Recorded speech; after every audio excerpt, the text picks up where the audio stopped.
제가 상대방에게 1,000만 원을 빌려주었고 갚을 날짜가 지났는데 상대방이 갚지 않고 있습니다.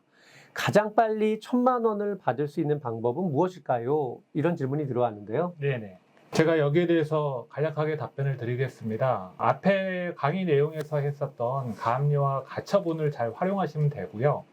먼저 상대방이 처한 상황에 따라서 해결 방법이 조금씩 다릅니다. 먼저 상대방이 부동산을 소유하고 있다고 한다면 부동산에 대한 가압류를 신청하실 수가 있고요. 부동산이 없다. 그러면 예금 채권에 대한 가압류를 고려하실 수가 있습니다. 특히 예금 채권에 대한 가압류를 하게 되면 채무자는 은행 거래를 할 수가 없게 됩니다. 그래서 정상적인 채무자라고 한다면 신속하게 변제할 가능성이 높습니다. 물론 예금 채권 가압류나 부동산 가압류를 하기 위해서는 차용증 또는 금전 소비대차 계약서 같은 원인 서류가 있어야 합니다. 무엇보다 돈을 빌려주거나 계약을 할 때는 계약서 작성을 하는 것이 중요한데요. 차용증에는 빌려주는 금액, 그리고 이자, 그 다음에 갚아야 될 날짜를 명시하고 상대방의 서명이나 날인을 하도록 하는 것이 필요합니다. 그리고 가끔은 내 서명이 아니다, 내 도장이 아니다, 이렇게 또 다투시는 분들도 계세요. 그러면 사건이 또 길어지고 복잡해지기 때문에 본인 서명 사실 확인서 또는 인감증명서를 뒤에 첨부하시는 게 좋겠습니다. 네, 변호사님, 실제로 이제 저희 연구소 통해서도 문의가 들어오는 게 네. 못 받은 돈 받고 싶은데 네네. 어떻게 하느냐인데 지금 말씀하셨던 부분은 절차상의 거는 얘기는 해주셨지만 네. 실제로 그럼에도 불구하고 참 받기가 어려운 경우가 되게 많다고 알고 있어요. 네네. 그럴 때 혹시 변호사님께서 네. 어떤 방법을 이렇게 안내하시는 것보다도 네. 직접 좀 이거를 받아주실 수 있는 어떤 뭐 채권 주시면 아니겠지만 네. 그런 걸 해주시기도 합니까? 그럼요. 그런 업무도 하고 있고요. 보통 예금 채권 같은 경우에는 이제 상대방이 주거래 은행을 알면은 좋습니다. 그러니까 크게 뭐 시중은행 몇 군데 있잖아요. 국민은행, 뭐 신한은행, 하나은행 이런 시중 보통 5개 은행 정도에 대해서 그 중에 특정 은행을 알고 계시면 그 은행만을 빨리 가압류를 할 수도 있고요. 만약에 어느 은행을 쓰는지 모르겠다라고 하면은 보통 그 금액을 이렇게 나눠서 시중 5개 은행 또는 6개 은행에 대해서 가압류를 하게 되면 그분은 이렇게 은행에서 통지를 바로 받게 되고요. 금액을 쓸 수가 없기 때문에 가능하면 채권자랑 빨리 합의하려고 할 수 있습니다. 네. 저희 고객분들이 방법은 알지만 가서 하는 게 어려울 때 네네네. 그런 일을 뭐 대행이라는 표현이 맞을지 모르지만 그런 업무들도 해주신다고 이해해도 될까요? 그렇죠. 저희가 그 가압류 신청도 소송에 준하는 사건이기 때문에 사건 위임을 받아서 제가 그 업무도 하고 있습니다. 보통 이제 변호사님께 수임을 한다고 할 때 네네. 금액이 조금 크다면은 사실은 많이들 의뢰를 하는데 네. 금액이 어정쩡하거나 좀 작으면 네네. 변호사님께 의뢰드리기가 사실 조금 어렵거든요. 그렇죠. 보통은 어느 정도 금액 이상의 어떤 요청을 드리는 게 좋을까요? 저희는 이제 보통은 이제 기천만 원, 그러니까 뭐 3천만 원 이상 되는 금액에 대해서 보통 이런 업무를 하고요.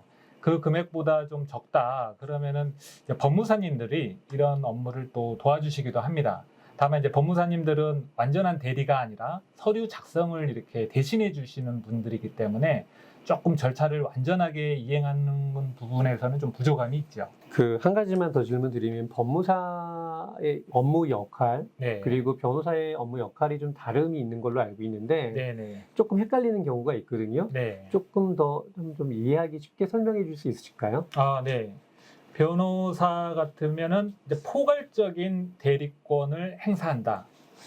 쉽게 말씀드리면 법원의 출석도 대신해서 하고 모든 서류도 작성을 대신하고 그런 업무를 포괄적으로 한다라고 보시면 되고요. 법무사님들은 본인을 대신해서 법원에 직접 출석하실 수는 없어요. 단지 서류를 작성해 주시는 걸 도와주시고 그런 거를 우편으로 제출해 주시는 것까지는 일을 하시지만 본인을 대신해서 출석을 하고 변론을 하고 이렇게 할 수는 없습니다. 그런 좀 차이점이 있습니다. 충분히 이해가 좀 된 것 같습니다. 그럼 두 번째 질문 한번 드려보도록 하겠습니다. 네. 또 비슷한 얘기인데요. 제가 상대방에게 1,000만 원을 빌려주었는데 상대방이 갚을 날짜에서 10년이 지나도록 갚지 않고 있습니다. 소멸시효가 지났다고 하는데 제가 1,000만 원을 받을 수 있을까요? 이거 굉장히 머리 아픈 질문인 것 같아요. 네네. 돈을 빌려준 시점부터 이제 변제 기한까지, 갚을 날짜까지는 이제 시효가 진행되지 않고요. 갚을 날짜에서부터 이제 시작을 합니다. 그래서 일반 채권은 10년이고, 그리고 상사 채권은 또 5년이고요. 이렇게 임금 채권은 또 3년이고, 가장 긴 게 이제 10년이지만, 그거보다 짧은 3년, 1년짜리 채권들도 있어요. 그래서 만약에 소멸시효가 완성이 되면 채권이 소멸될 수 있습니다. 다만 소멸시효 완성이란 것은 상대방이 주장해야지 문제가 되는 것이고요. 상대방이 문제를 삼지 않으면 법원은 소멸시효 완성을 이유로 청구 기각을 할 수 없습니다. 이게 조금 어려운 얘기인데 소송 단계에서 그래, 너 1,000만 원 갚아라 라고 소장을 청구를 했어요. 그런데 상대방이 아무런 대응을 하지 않고 있어요. 그러면 10년이 넘었다 하더라도 법원은 청구를 받아줍니다. 그런데 만약에 상대방이 내가 1,000만 원 갚을 돈이 있다. 그런데 이미 10년이 지났다. 그래서 소멸시효가 완성됐다. 라고 항변, 이렇게 다투게 되면은 법원에서 그걸 판단을 합니다. 시효가 완성이 됐는지 안 됐는지, 그리고 시효가 완성됐다. 그러면 그 항변이 받아들여져서 청구 기각 판결을 하게 됩니다. 그리고 소멸시효는 또 중단이 될 수 있습니다. 시효 중단 사유는 청구, 압류 또는 가압류, 가처분, 승인 등이 있습니다. 예컨대 내용증명 우편을 통해서 내 돈 갚아라 라고 하면 일단 소멸시효는 중단됩니다. 다만 이것은 재판상 청구가 아니기 때문에 6개월 이내에 재판상 청구를 해야지 시효가 완전하게 중단이 됩니다. 그리고 채무자가 그래, 내가 너에게 돈 갚을 게 있다 라고 인정하게 되면 시효가 이미 진행되고 있다 하더라도 채무 승인 인정하는 것으로서 시효가 중단이 됩니다.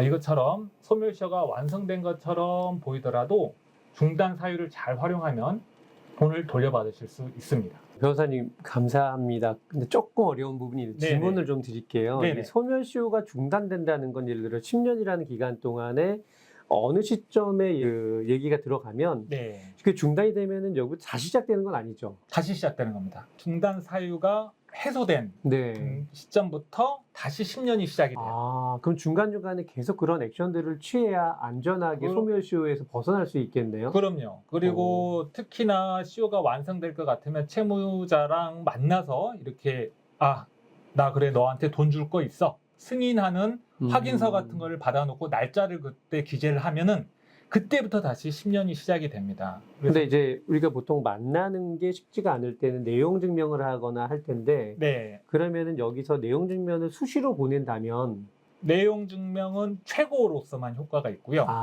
다시 재판상 청구를 하셔야 돼요. 그래요? 다만 이제 요새는 그 휴대전화로 다 녹음 기능이 있잖아요. 네. 그래서 그래, 내가 너한테 돈 줄 게 있어. 근데 내가 지금 힘들어서 못 갚겠어. 라는 내용만 녹음을 하더라도 채무 승인이 됩니다. 그럼 시효가 중단됩니다. 그럼 그때부터 다시 또 다시 10년 또는 5년의 시효가 진행이 됩니다.